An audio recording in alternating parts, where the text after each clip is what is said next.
और भी गाड़ियां फंसी थी सर अभी एक ही, अभी वो कोई नहीं फंसी थी।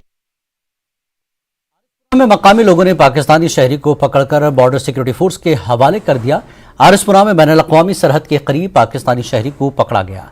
पाकिस्तानी शहरी से पूछगछ की जा रही है।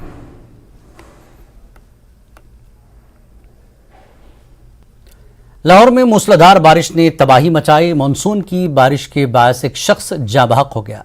सैलाब में सड़कें डुबो दी, गलियां ज़ेरे आब आ गईं और इलाके की नहरों में तोग़यानी आ गई है।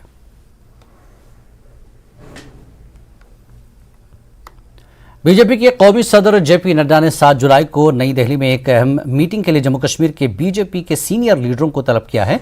इजलास में आने वाले लोकसभा इंतखाबात के अलावा जम्मू में होने वाले म्यूनसिपल और पंचायती इंतखाबात की हिकमत अमली को हतमी शक्ल देने पर तबादला ख्याल होगा।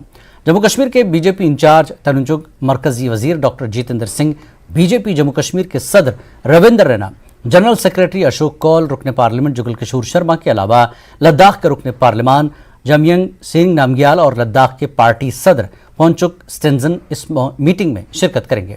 ये मीटिंग ऐसे वक्त में हो रही है जब इस बात के कवी इम्कानात हैं कि 4 रियासतों में रियासती सुदूर को तब्दील करने के बाद बीजेपी बहुत जल्द कर्नाटक, गुजरात, केरला, हरियाणा, जम्मू कश्मीर और मध्य प्रदेश में तंजीमी तब्दीलियां कर सकती हैं।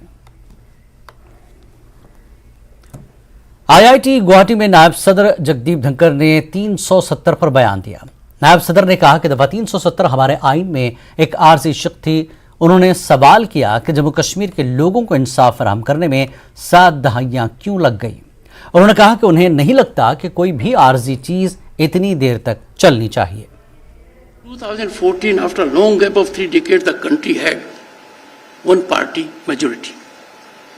That was re-emphasized in 2019, and that is why we could get rid of an Article 370 of the Constitution and thereby changing lives of the people of Jammu and Kashmir.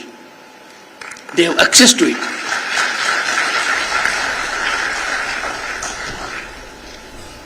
This historic justice, why did it take 7 decades? Article 370 is labeled in the Constitution as a temporary article. I don't think a temporary thing should last that long. वक्त एक break